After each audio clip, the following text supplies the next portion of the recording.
los tesoros de Dios, guardamos su ley como prueba de fe, benditos del Padre así como Él nos ve.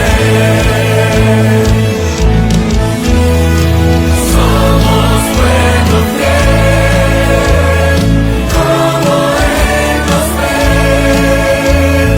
vivos en Dios y somos hijos del reino, así es como Él nos ve. Somos pueblo fiel, como Él nos ve, vivos en Dios y somos hijos del reino, así es como Él nos ve, así es como Él nos ve.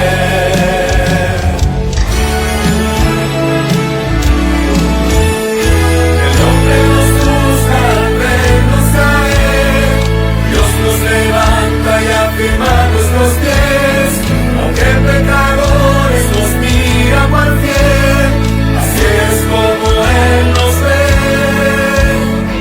Ahora me doy por completo el Señor, llamó de palabras que le seguiré.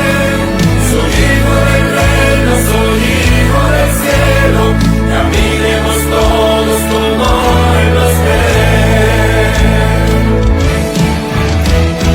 Somos pueblo fiel, como Él nos ve, vivos en Dios y somos hijos del reino, así es como Él nos ve. Somos pueblo fiel, como Él nos ve, vivos en Dios y somos hijos del reino, así es como Él nos ve. Somos pueblo fiel, como Él nos ve, vivos en Dios y somos hijos del reino, así es como Él nos ve. Somos pueblo fiel, como Él nos ve, vivos en Dios y somos hijos del reino, así es como Él nos ve,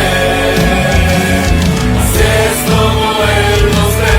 es como Él nos ve. Así como Él nos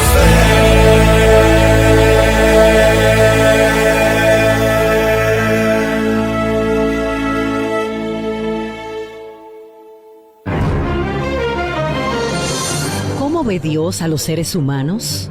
¿Cómo espera el Señor que tratemos a nuestros semejantes? El Departamento de Mayordomía de la Unión Dominicana presenta el programa Como Él nos ve, una mirada al lado humano de la Iglesia. Un programa donde verás el gran valor que Dios atribuye a cada persona, el trato digno y respetuoso que merece cada ser humano. Como Dios nos ve. Y ya con nosotros, nuestros anfitriones, los pastores Roberto Herrera y Vladimir Polanco. Bienvenidos a una nueva entrega del estudio del libro Como Él nos ve. Hoy daremos inicio al estudio del capítulo 9, titulado Así mismos se dieron. Vamos a inclinar el rostro y tener una palabra de oración. Padre Celestial, una vez más tenemos la oportunidad de tener este encuentro especial con nuestros oyentes, con nuestros lectores, con los amigos y hermanos que nos siguen a través de las plataformas tecnológicas.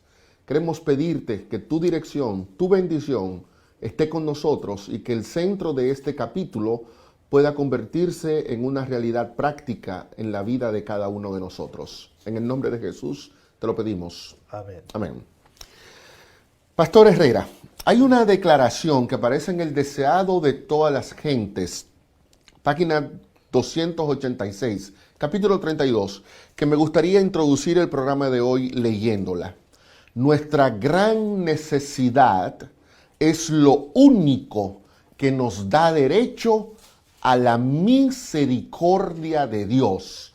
¿Puedes repetir eso y grabarlo en tu mente? Nuestra gran necesidad es lo único que nos da derecho a la misericordia de Dios. Pastor Roberto, ¿cómo entendemos esto? Lo que ese texto en esencia nos está diciendo es que el trato que Dios nos da está basado en una actitud de gracia que Dios extiende a favor de nosotros. Que no hay nada en nosotros que nos recomiende delante de Dios o que obligue a Dios a bendecirnos de esta o de aquella manera.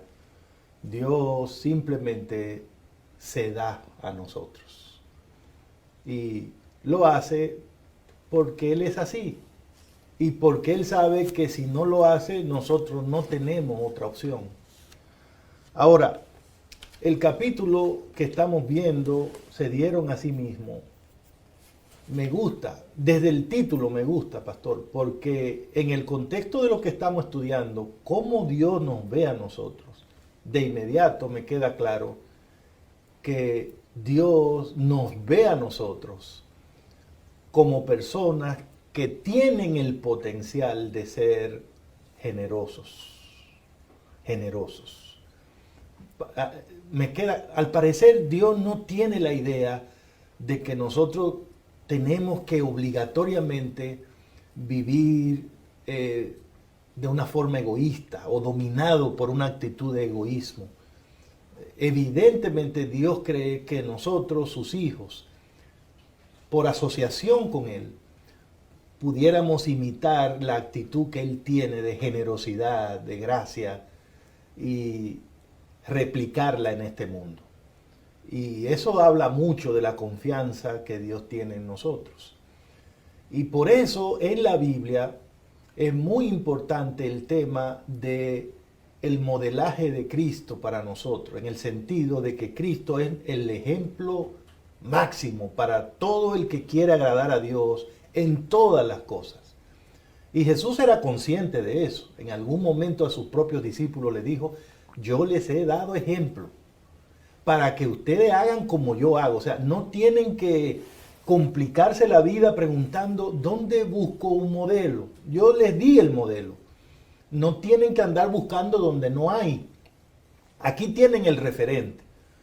Y cuando se trata del tema de la generosidad, Pastor Polanco, el más grande evento de generosidad, la más grande demostración que el mundo ha visto alguna vez, ocurrió en un monte llamado el Monte Calvario, en donde el Hijo de Dios, Jesucristo, en una cruz, entregó su vida por nosotros. Cuando el apóstol Pablo se refirió a ese hecho concreto, hablando a los hermanos de Corinto, él les dijo: ustedes conocen ya la gracia de nuestro Señor Jesucristo, que siendo rico se hizo pobre por amor a vosotros, para que vosotros, siendo pobres, fueseis enriquecidos, ¿no? Debido a lo que él hizo. Pablo está haciendo una referencia directa a lo que Cristo hizo en la cruz del Calvario. ¿Y qué fue lo que hizo? Que se dio a sí mismo. Y al hacerlo así, nos dio el ejemplo máximo de lo que significa dar, de lo que significa ayudar, de lo que significa generosidad. Y Pablo dice que el origen de esa actitud de Cristo es lo que se llama la gracia. Y ahora nosotros no solo somos beneficiarios de la gracia, sino que Dios espera que seamos multiplicadores de esa gracia. Y ese es el proceso que tenemos que entender en este capítulo. Me agrada muchísimo que Pablo dice que se hizo pobre por nosotros. Por amor Entonces, a nosotros, sí. Dios ve una necesidad en el ser humano y la forma en la que Él reacciona para suplir esa necesidad es derramando su gracia sobre nosotros. Pero ese derramamiento de la gracia obra una transformación en Dios. Ya hablamos más de eso cuando vimos el capítulo 4, pero Pablo ahora utiliza una imagen y dice, Cristo se hizo pobre. Y se hizo pobre para que nosotros llegásemos a ser ricos. En Gálatas capítulo 1, versículo 4, Pablo nos dice que Cristo se dio a sí mismo. Entonces, cuando la Biblia habla de un proceso de pobreza en Cristo, no es que Cristo agarró y entregó un dinero, no es que agarró y dejó de ir al trabajo en sábado, no es que se despojó de un pedazo de tierra para donarlo a la iglesia. Cuando la Biblia dice que Jesús se hizo pobre, lo que la Biblia está diciendo es que, como ya vimos que Jesús se despojó de su igualdad con Dios, que Jesús deja la santidad del cielo para hacerse pecado, dirá Pablo en 2 Corintios 5, 21, y que en Gálatas 3:23, que por nosotros deja la bendición para hacerse maldición. Entonces, nota, Cristo toma pobreza para que yo llegue a ser rico. Cristo toma pecado para que yo llegue a ser justo. Cristo toma maldición para que yo llegue a ser bendito. Entonces, es un negocio que por donde quiera que lo veamos, los más beneficiados somos los seres humanos. Porque Cristo está cediendo mucho para que yo pueda tener mucho. Y a veces uno cree que es que la iglesia lo que quiere es que yo le dé y Dios lo que me está pidiendo. Dios a ti no te está pidiendo nada. Dios comienza esta experiencia dándote. Dios comienza entregándose Él mismo por amor a nosotros y fue una entrega que incluyó su muerte en la cruz del Calvario. Lo que indica, lo que Pablo nos está diciendo aquí es que una persona solo es rica cuando ha aceptado la pobreza de Cristo en su vida. Porque es esa pobreza de Cristo la que me hace a mí rico. Una persona que no ha recibido la gracia de Dios y que no ha recibido el impacto de la misericordia de Dios actuando en su vida, no importa lo que tenga, será pobre. Y es pobre porque rechaza el único medio mediante el cual nosotros podemos tener acceso a la verdadera riqueza, que es la gracia de Dios. Entonces, queda claro aquí que la gracia de Cristo, a la que Pablo se refiere, se manifestó no pidiendo algo a los seres humanos. No, Señor. Sino dando. Y cuando dio, lo que dio fue a sí mismo. No puede haber una mayor entrega. O sea, lo dio todo, se dio a sí mismo. Pero de nuevo, la gracia no es que Dios te pide, es que Dios te da. Porque esa es la esencia del Evangelio. Tomar personas que están en bancarrota y acreditarles justicia delante de Dios. Esa es la gracia que el Señor ha hecho posible para nosotros. Y eso nos ayuda a entender cómo es que funciona la vida cristiana. La vida cristiana no es una experiencia en donde Dios te trae a un punto para que tú hagas o des algo por Él. Digamos esto, pastor, con cariño, pero digámoslo. Dios no nos necesita a nosotros, hermanos.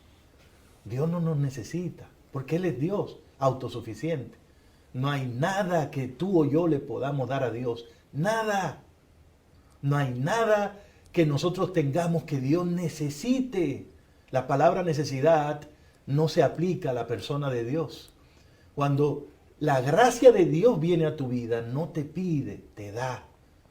Porque de eso se trata la gracia, suplir nuestra necesidad. Ahora bien, una vez que la gracia viene a tu vida, como te dio, te habilita para que tú puedas mostrar la misma actitud de Cristo. Es por eso que a nosotros los cristianos en la iglesia se nos pide que hagamos, que demos ofrenda, diezmo, que demos de nuestro tiempo, que ayudemos al necesitado. No es porque eso lo teníamos y se lo estamos dando a Dios. Es porque eso es parte de la gracia que hemos recibido de Dios y como Él nos dio, ahora nosotros podemos dar. De lo recibido de tus manos, dijo David, te damos. Te damos. Porque si ese proceso no se da, pastor, entonces sería la evidencia inequívoca de que la gracia no funcionó en mí y yo sigo siendo pobre. De manera que una de las formas, y usted lo dice en el capítulo, en que Dios elimina mi pobreza, es precisamente habilitándome para dar como Él dio. Porque cuando doy, es clarísimo que la gracia llegó a mi vida. Hay una declaración que yo quiero leer, está en la página 128 y 129 del libro. Elena de White dijo lo siguiente: Cristo fue tratado como nosotros merecemos, a fin de que nosotros pudiésemos ser tratados como Él merece. Fue condenado por nuestros pecados en los que no había participado, a fin de que nosotros pudiésemos ser justificados por su justicia, en la cual no habíamos participado. Él sufrió nuestra muerte a fin de que pudiésemos recibir la vida suya. Y a mí me agrada muchísimo leer esto. Él recibió lo que no merecía, para que yo reciba lo que no merezco. Él recibió muerte para que yo reciba vida. Él fue condenado a morir en una cruz como pecador para que yo fuera declarado justo. Entonces, Dios lo que me está dando a mí es lo que yo no merezco. Yo merecía muerte, me da vida. Yo merecía destrucción, me da salvación. Yo merecía condenación, me da justificación. Entonces, lo que Dios me está dando a mí es algo que yo nunca podré alcanzar ni por mi trabajo, ni por mi dinero, ni por mis estudios, porque son cosas que están fuera de la posibilidad humana. Entonces, en este proceso que se llama vida cristiana, cuando yo entro a ella, miren, yo entro con un canasto grandísimo para recibir vacío todo lo que Dios me va a dar. Claro. Entonces, la vida cristiana comienza con un Dios que da, que da lo que yo no puedo conseguir y que se dio incluso a sí mismo. Pero vamos a pasar aquí, a parar aquí y luego venimos con el segundo segmento del programa. Como Él nos ve, una mirada al lado humano de la iglesia.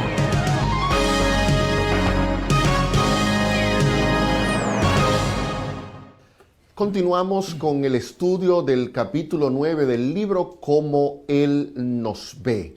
Pastor Herrera, hace un momento usted decía que una de las formas en la que Dios fomenta la experiencia cristiana en nosotros es preparándonos para dar.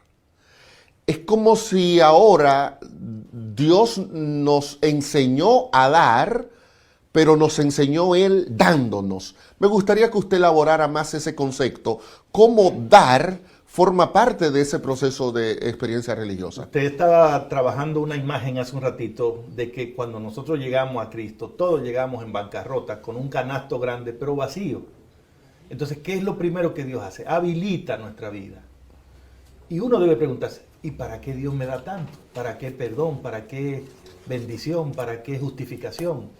Todo eso debe tener un propósito.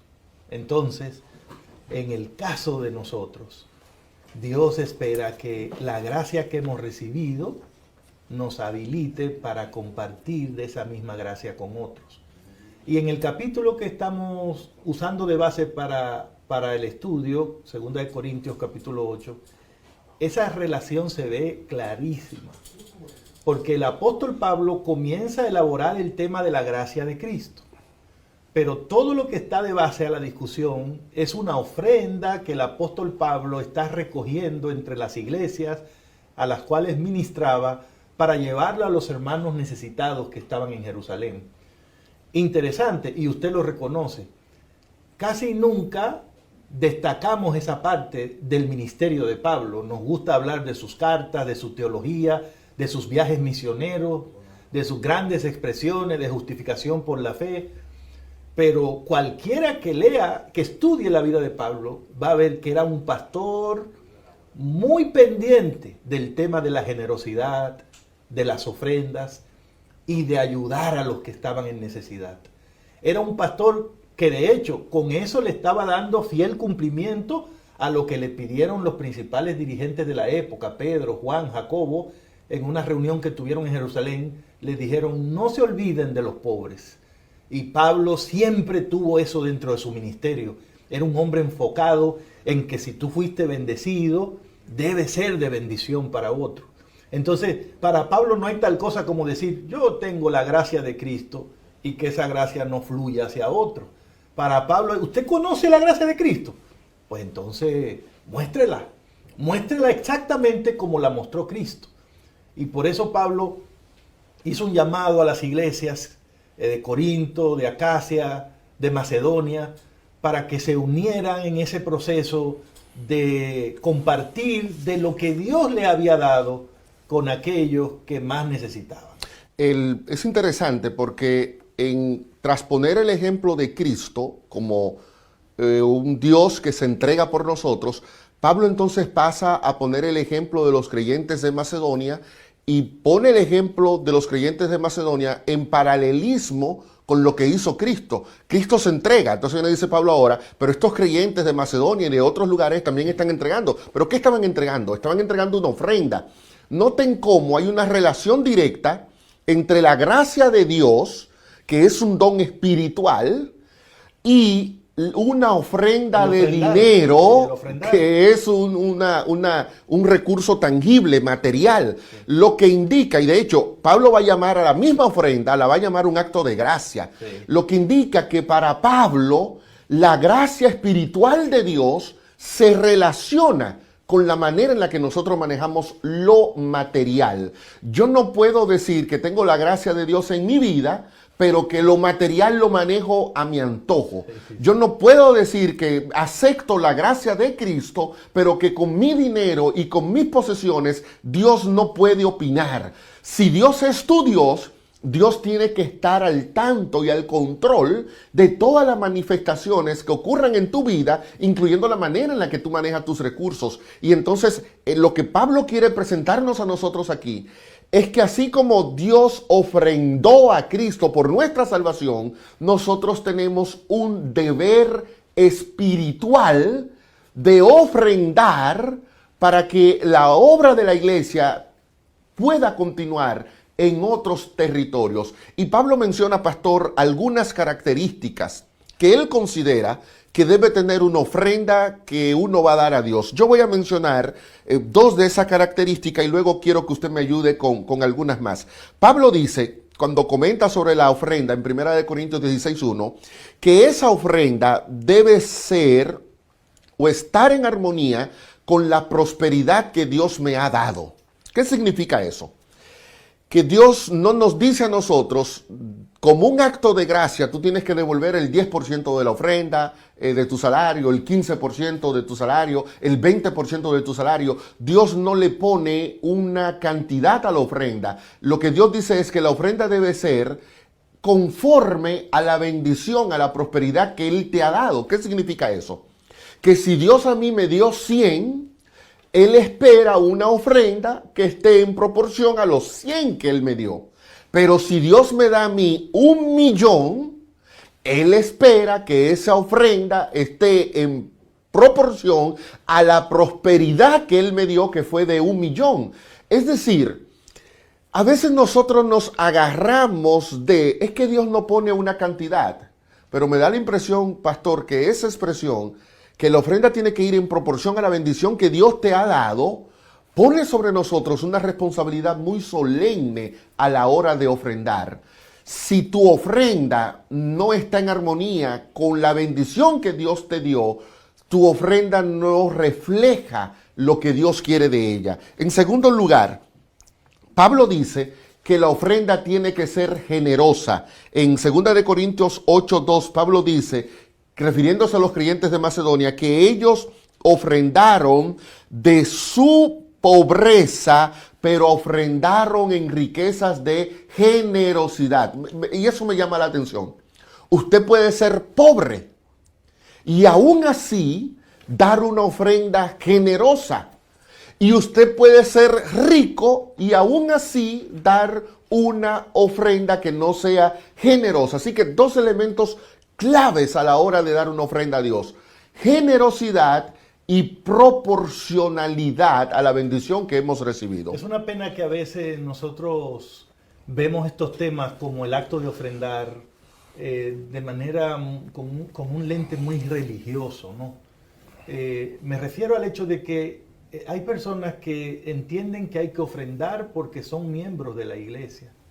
Y en realidad no tiene sentido dar una ofrenda a la iglesia. O sea, bíblicamente hablando no vemos eso. Aunque la entregamos en la iglesia, la ofrenda se ofrece a Dios.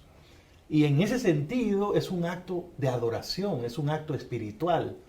Y más allá, como dice Pablo, un acto de gracia. Entonces, cuando ofrendo, estoy haciendo exactamente lo mismo que hizo Cristo por mí en la cruz del Calvario. Nosotros pensamos en la cruz, en lo que Cristo hizo como la muerte de Cristo, pero también podríamos verlo como una ofrenda que Dios dio por nosotros. Lo que pasó en la cruz fue una ofrenda, la ofrenda por el pecado de nosotros. Y entonces, eso hay que estudiarlo, eso de la ofrenda a la luz de ese tema de la gracia. Una de las características que Pablo menciona para la ofrenda, esa ofrenda bíblica de gracia, es que debe ser un acto personal. Dice, cada uno de vosotros, 1 Corintios 16, 1 y 2, cada uno de vosotros ponga aparte algo según haya prosperado. ¿Por qué cada uno? ¿Por qué cada uno? Porque el acto de gracia de Dios se manifestó para ti. O sea, el Señor dio su vida por ti, no por otra persona, por ti.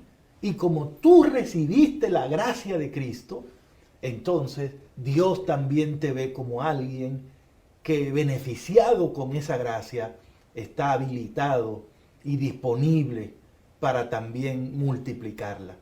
Pablo también dice que la gracia, la ofrenda, debe ser el resultado o la expresión externa de algo que esté ocurriendo internamente en quien da la ofrenda. Cuando él dice, cada uno dé como propuso en su corazón, nos invita a hacer un acto de ofrendar que sea reflexivo, no porque me manipulen, no porque alguien dijo que hay que ofrendar, no porque alguien dijo que tenemos que ofrendar por tal cosa para comprar. No. Mi ofrenda es un reflejo de lo que Dios ha hecho por mí. Mi ofrenda es resultado de una gratitud que llevo adentro, de un amor que llevo adentro por Dios, porque Dios me ha dado tanto, me quitó ese problema del pecado, me ha dado esperanza, me ha garantizado un futuro. Yo no sé otra gente, pero yo tengo razones que me obligan, que me impulsan. El amor de Cristo me constriñe, decía Pablo. Y por eso la verdadera ofrenda, la bíblica, no duele. Alguna gente dice, hay que dar hasta que nos duela. La ofrenda bíblica no duele porque es una ofrenda de amor. Y cuando uno ama a alguien, nunca le duele darle algo a esa persona o hacer algo por esa persona. Pero todos estos cuadros bíblicos de la ofrenda encuentran su sentido, pastor, cuando lo vemos como un acto de gracia, cuando lo comparamos con lo que ocurrió en la cruz. Entonces no es un tema de si me gusta el que está promoviendo la ofrenda, o si el pastor donde yo voy predica bonito, o si mi iglesia necesita un abanico, un aire acondicionado. Por favor, es desnaturalizar la ofrenda, pensar así, actuar así. Dios, cuando Dios te da la oportunidad de ofrendar, te está diciendo, quiero que seas como yo. Quiero que demuestres que eres mi hijo y vivas como yo te he capacitado para vivir, manifestando la gracia. Pastor, voy a leer una declaración de la página 131 del libro. Allí decimos lo siguiente: aunque la ofrenda es una manifestación material, tangible y medible, bajo ninguna circunstancia deberíamos reducirla a simple dinero. Para Pablo, la ofrenda no es una obra de caridad, ni un impuesto para ayudar a los pobres, sino que es una bendición. Así le llama él en 2 Corintios 8 y 9. Es una bendición, es un servicio, es un medio de comunión. Y más importante aún, una expresión de gracia. Y es que, como dijo Elena de White, la gracia de Cristo en el alma desarrolla atributos del carácter que son opuestos al egoísmo, atributos que han de refinar, ennoblecer y enriquecer la vida. Noten, Pablo comienza hablando de la gracia, pero termina hablando de una ofrenda tangible. ¿Por qué? Porque cuando la gracia se derrama en mi vida, el egoísmo desaparece. Por lo tanto, cuando Dios me pide a mí que contribuya con una ofrenda, es porque Dios quiere hacer de mí una mejor persona. Y de eso vamos a estar hablando en el siguiente segmento. Como Él nos ve, una mirada al lado humano de la iglesia.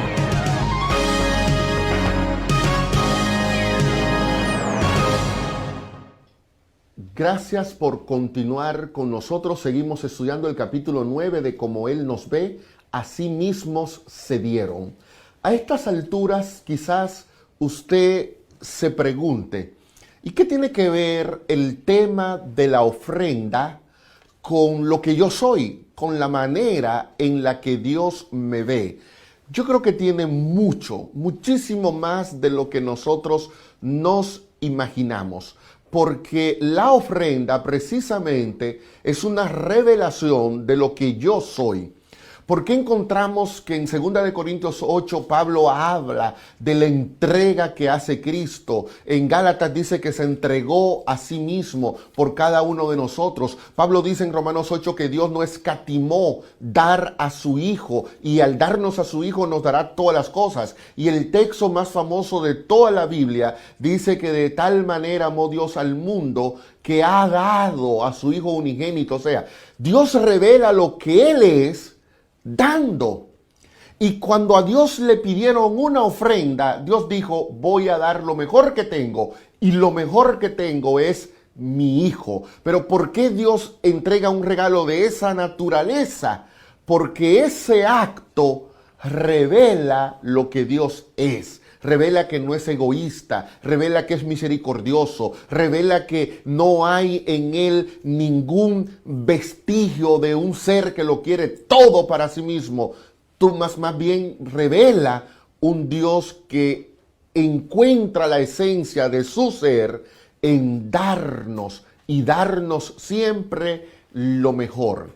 Pues cuando Dios coloca la ofrenda como parte de las disciplinas espirituales, es porque esa disciplina tiene un impacto directo en nuestro crecimiento espiritual. Porque por medio de ese acto, Dios quiere que nosotros evidenciemos quiénes somos nosotros. Y miren este detalle. Cuando Pablo menciona el caso de los hermanos de Corintios, Pastor Roberto, Pablo no solamente dice que ellos dieron una ofrenda, sino que en 2 Corintios 8:5 Pablo dice, ellos se dieron a sí mismos. Los de Macedonia. Los de Macedonia, los hermanos, se dieron a sí mismos. Entonces, la ofrenda se manifiesta en algo que yo doy, pero hay algo que todavía va más allá. La ofrenda soy yo, Pastor Roberto. Amén. Y hay que decir, ¿no? Ustedes pueden ir a 2 Corintios 8, 9 y leer todo el contexto de la situación que Pablo presenta allí, pero algunos hechos son evidentes. La iglesia de Corinto era financieramente mucho más poderosa que la de Macedonia. Número 2, los hermanos de la iglesia de Corinto, la gente que vivía en Corinto, estaba en una mejor situación en términos generales que la gente de Macedonia, porque el propio Pablo dice que ellos estaban acabando de salir de una situación calamitosa. Sin embargo, cuando Pablo mira el resultado de la colecta, dice, lo que pasó en Macedonia fue más grande. Queda claro entonces que la ofrenda no puede ser entendida ni medida en términos financieros. No es la cantidad. Hay algo mucho más allá para Dios que debe también funcionar para nosotros.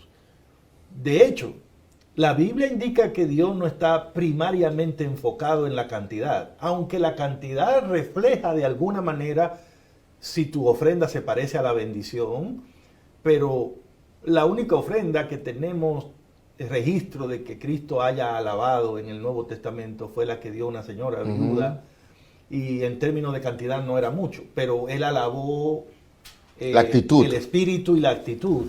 porque Dios siempre ve la ofrenda como un acto de entrega, como una gracia. Y por eso, como usted dijo y explica en el capítulo, para Pablo, si la ofrenda no incluye mi corazón, en realidad no ha llegado al punto donde Dios quiere que llegue. No es que no sea importante, pero debemos saber una cosa. ¿Sabe por qué Dios recibe ofrenda de nosotros? ¿Sabe por qué Dios te da la oportunidad de llevar ofrendas a tu iglesia? Porque Dios te está guiando a un proceso en el que tú y yo un día nos entreguemos a nosotros mismos a Él. En realidad, como usted dijo, pastor, Dios no anda detrás del dinero. Hay una ofrenda que Dios quiere y eres tú. La ofrenda eres tú. ¿Sabe cómo Dios nos ve? Él nos ve y dice, yo quiero que Él sea una ofrenda para mí. Dios quiere presumirnos, si podemos usar esa palabra, en el universo. Y decir, mire, ellos son mis trofeos. Ellos son míos. Ellos se dieron a mí. Ellos me pertenecen. Él quiere darse ese lujo. Y el Nuevo Testamento dice que Él se va a presentar a sí mismo una iglesia. Él se la va a presentar porque Él tiene ese sueño. Y por eso lo que Dios quiere es que llegue el momento en que yo, Roberto Herrera, mi vida sea una ofrenda. Todas las áreas de mi vida. La forma como yo uso mi tiempo, una ofrenda. Como me recreo, una ofrenda. Como invierto el dinero, una ofrenda. Mi vida familiar, una ofrenda. Que no haya un rincón oscuro en mi vida. Y a veces, Pastor Vladi, yo veo la dificultad que nos da dar una ofrenda de dinero en la iglesia. Pero entonces decimos, no, yo soy del Señor, estoy dispuesto a darlo todo por el Señor. Pero si fallamos en eso de la ofrenda material, ¿cuándo vamos a llegar a donde Dios quiere que lleguemos? Que es a darnos nosotros por completo. Y ese es el punto. Y ese es el ejemplo, exactamente. Ese es el ejemplo. Un grupo de personas que se entregaron ellos, pero que manifestaron esa entrega por medio de un donativo que sería utilizado para fortalecer a la iglesia en Jerusalén. Ese concepto de yo mismo entregarme como una ofrenda se va a presentar en otras partes de la Biblia. En Romanos, por ejemplo, en Romanos capítulo 12, versículo 1, Pablo habla de que nos presentemos a Dios como una ofrenda agradable, santa y viva. Una ofrenda agradable, santa y viva. O sea, Dios quiere que yo sea esa ofrenda. La vida de nosotros. Dios quiere que yo sea esa ofrenda, pero Dios dice, es que cuando yo te veo a ti, yo veo una ofrenda viva, agradable y santa. Noten el concepto que Dios tiene de mí como el individuo que se va a ofrendar a Él. Dios no se queda mirándome y dice, es que ese es un cojo. En el Antiguo Testamento, o sea, Dios le traía una oveja coja, decía, no, llévese su oveja coja. No quiero oveja coja. Si le traían un toro tuerto, Dios, no quiero un toro tuerto. La ofrenda siempre tenía que ser perfecta. Entonces, cuando Pablo dice que nosotros mismos debemos entregarnos a Dios, es porque Dios nos ve a nosotros como hombres y mujeres que a sus ojos somos perfectos. Somos idóneos, estamos vivos, somos santos. Él nos va a recibir como una ofrenda agradable. Yo no sé por qué nosotros insistimos en considerarnos piojos tuertos, en considerarnos gente inmunda, gente que no sirve, gente rechazada. Quita ese concepto de ti, porque no es el concepto que Dios tiene. Dios te ve a ti como una ofrenda, porque Él considera que tú reúnes las características de esas ofrendas. Es importante, pastor, para terminar este bloque, que detrás de ese acto de Pablo de llevar una ofrenda a Jerusalén, estaba el cumplimiento de una profecía mesiánica. Porque Pablo había visto su ministerio como una extensión del ministerio de Cristo y una extensión del ministerio profético que había anunciado Isaías. Isaías había dicho en el capítulo 66 de su libro que llegaría el momento en donde los gentiles serían una ofrenda para Dios y que esa ofrenda se entregaría en Jerusalén. Tú notas que Pablo va a mencionar en 2 Corintios 8 y 9 que no solamente irá él a llevar la ofrenda, sino que va una comitiva. Y cuando vemos en el libro de Hechos, capítulo 20 y 21, el momento en el que Pablo llega, tras haber recaudado esas donaciones en otras iglesias del imperio, Pablo llega con una comitiva de gentiles a Jerusalén. Es como si Pablo le quisiera decir a la gente, Miren el resultado del trabajo que hemos estado haciendo. Miren la ofrenda que le traemos a Dios. Y cuando ellos se quedan mirando, se ven que es un grupo de hombres y mujeres que vienen junto con Pablo a traer el donativo material, pero Pablo los presenta a ellos en cumplimiento de lo que había dicho Isaías. He aquí la ofrenda. Qué maravilloso sería que llegue ese momento, y puede ser ahora, donde Dios nos mire y mire al universo y diga, he aquí mi ofrenda. Esos hombres y mujeres que dieron su vida por mí y ahora yo lo recibo como un sacrificio vivo, santo y agradable. Eso es lo que Dios quiere de cada uno de nosotros. Venimos con la conclusión del programa.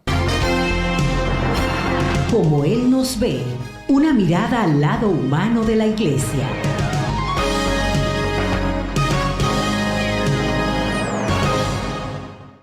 Impresionante, Pastor Herrera, Pastor Polanco, cuánta profundidad en nuestro estudio de hoy. ¿Qué puede hacer mi iglesia para aprovechar estas enseñanzas bíblicas? Después de haber revisado las ideas presentadas en este capítulo, hemos visto que es un tema de gran riqueza teológica y espiritual. De hecho, hemos sido estimulados aquí para explicar y explorar nuevos enfoques de esta enseñanza bíblica. Como vimos, el plan de las ofrendas es en primer lugar un plan que apunta a Cristo, quien fue la más grande ofrenda jamás dada. Él fue el sacrificio por nuestros pecados, el rescate por nuestra rebelión, el precio por nuestra salvación. Él fue Cristo, el Cordero de Dios, que quita el pecado del mundo, como lo expresa San Juan 1:29. En el Calvario, el cielo se entregó como una ofrenda, y cada vez que ofrendamos, debemos hacerlo pensando en esa ofrenda que se dio por nosotros. Como iglesia, hay también en este capítulo algunas lecciones que sería muy bueno que la tomemos en cuenta. Número 1, debemos fortalecer la base teológica y bíblica en la promoción y enseñanza de argumentos para motivar a los creyentes a ofrendar. Debemos fortalecer la base teológica y bíblica en la promoción y enseñanza de argumentos para motivar a los creyentes a ofrendar. Es necesario reajustar el enfoque para ver que lo que Dios ha hecho por nosotros sea más importante que la necesidad que pueda tener la iglesia. Todo indica que si logramos entender cuánto le debemos a Dios, nos sentiremos altamente motivados hacia la generosidad. Es vital que cada congregación trabaje en esa dirección. La Biblia enseña que la ofrenda no es un tema que deba presentarse en un marco económico o financiero, sino en un marco espiritual que incluya la gratitud, la generosidad, el amor, el altruismo, perfumado con un espíritu de gracia hacia los demás y de adoración y alabanza a Dios. Estos valores deben enseñarse a cada miembro de la iglesia. Segundo lugar, la iglesia no debe en modo alguno dar la impresión de que lo que importa es que la gente dé algo, sino que se dé a sí misma a Dios. Mucho más que tener un pueblo que le traiga ofrendas, el plan de Dios es que su pueblo sea una ofrenda irreprensible para gloria de Dios. La vida completa debe ser una ofrenda para Dios y debe ser irreprensible, perfecta. Nuestro trabajo, eso que haces para ganar tu sustento y el de tu familia, y la forma en lo que lo hace debería ser algo que puedas presentar a Dios como una ofrenda. Piensa en tus actividades recreativas, en tu matrimonio, en tu salud, en tus finanzas. Cada uno de estos ámbitos deberían ser una ofrenda aceptable para Dios. Entonces, no hay dudas, el ideal de Dios está mucho más allá de lo que muchos aceptan como suficiente. Y por lo tanto, sería ideal que en todas las congregaciones sus miembros puedan decir, la ofrenda soy yo.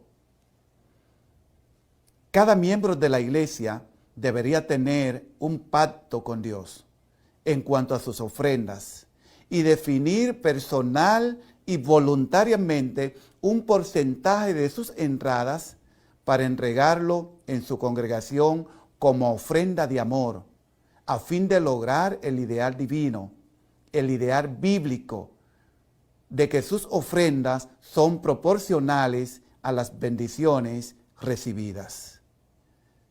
Apreciados hermanos, escuchemos la conclusión de este capítulo por nuestros invitados.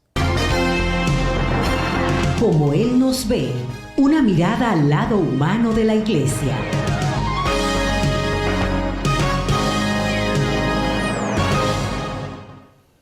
Qué maravilla ha sido estudiar juntos este capítulo 9. Probablemente usted no había reparado en el hecho de que a través del sencillo acto de ofrendar, Dios nos comunica tantas verdades importantes, ¿no? Nos dice exactamente cómo nos ve, nos dice que para Él somos personas con la capacidad de ser generosos, de actuar como Él actuó, de darnos a nosotros mismos.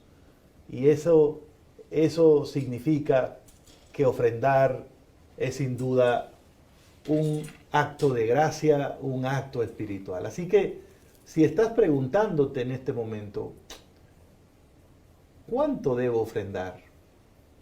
Pues ya sabes la respuesta, la ofrenda eres tú. Cuando te des por completo, habrás hecho la ofrenda. Mientras tanto, si no has llegado a ese punto, entonces por lo menos lleva tu ofrenda material de acuerdo a cómo Dios te haya prosperado. Establece un porcentaje para esa ofrenda y gózate de que la gracia que te alcanzó a ti en Cristo, a través de tu ofrenda en la iglesia, pueda hacer posible que esa gracia siga llegando a muchos otros.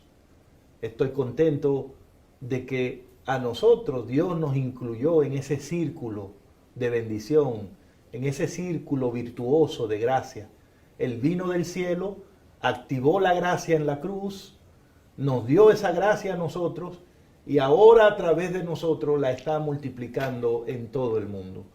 ¿Cómo no voy a ofrendar si yo vivo por la ofrenda que dio Dios? ¿Cómo no voy a ofrendar si he sido bendecido por Dios? No ofrendar sería lo mismo que decir, yo no he recibido nada de parte de Dios. Y no es cierto, porque como dice Pablo, todos nosotros conocemos la gracia de Cristo, que por amor a nosotros se hizo pobre, para que nosotros seamos ricos en Él. Hay una cosa en la que todos nosotros somos ricos, y es en Cristo Jesús. Ojalá que esa gracia se vea palpablemente, sistemáticamente, generosamente, voluntariamente, en ofrendas de amor que podamos presentar a nuestro Dios. Me gustaría concluir leyendo un par de declaraciones de la página 135 del libro, Como Él nos ve. Un día, cuando el platillo cósmico se detuvo delante del Padre, Él dio la más grande ofrenda, la vida de su Hijo. Y así como Cristo se entregó por completo, Dios espera lo mismo de cada uno de nosotros. El cielo lo dio todo por la humanidad y ahora tú y yo debemos darlo todo por el cielo. Amén. No porque estemos obligados a hacerlo, sino porque Dios se hizo pobre para que nosotros fuésemos ricos, porque Dios se entregó a nosotros para que ahora nosotros nos entreguemos a Él. Es cierto que como sociedad estamos constantemente glorificando la codicia, pero la gracia de Cristo es el antídoto contra la codicia. La gracia de Cristo radicó en darse a sí mismo. La gracia que actúa en nosotros también nos llevará a darnos a nosotros mismos, porque para Él nuestra vida es la más preciosa ofrenda.